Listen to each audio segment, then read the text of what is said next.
Siamo sulle Ande, Patagonia Argentina, Bariloche. Esiste un campo bellissimo di lamponi che si chiamano Franui e lì è nato il Franui.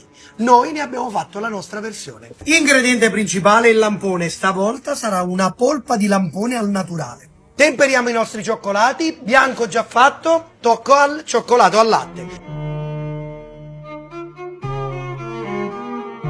Prepariamo i nostri lamponi surgelati, togliamo qualche imperfezione, tutto iper surgelato, stecchino, cioccolato bianco per prima, copriamo qualche piccola imperfezione e via nel cioccolato al latte.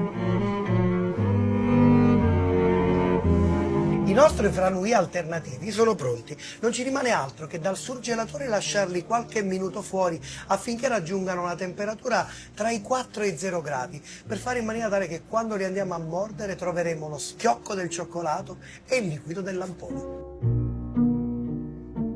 Se vi trovate, ma anche se non vi trovate in Patagonia, fate i bravi.